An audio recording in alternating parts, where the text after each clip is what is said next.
It continues, what were not so good were the secondary modern schools which didn't provide a proper alternative education. If grammar schools are successfully reintroduced, I believe the focus should also be on what happens in the schools, in the other schools, in order that those people are not failures but have a more appropriate educational training for them. We have to get over this misunderstanding that children are all created equal. No, they are not.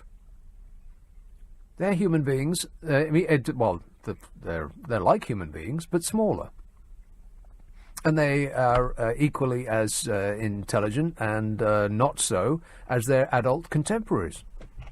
Well, not contemporaries, but they're adult versions.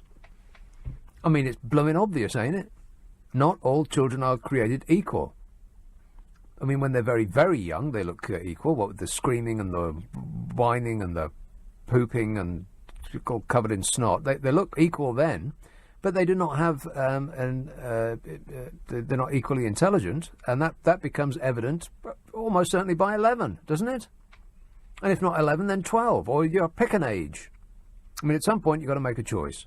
At some point you've got to say, either you are bright and you are not so bright, and you just stream them from that point on. This notion that everybody must get prizes is just ludicrous.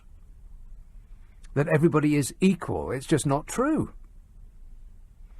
And by insisting that that is the case, what you're then saddled with is what we got now, is that education is delivered at the point or at the level of the lowest in the class. And that's no kind of way to run an education system. If not grammar schools, then what? There has to be selection at some point of some kind.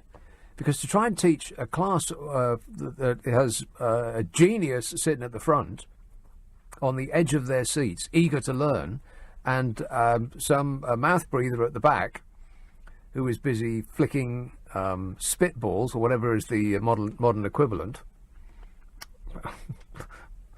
like shooting live rounds, you're going to get nowhere. You're going to be and what happens then is the teacher is not a teacher anymore. He's a crowd. He or she is doing crowd control to the benefit of no one.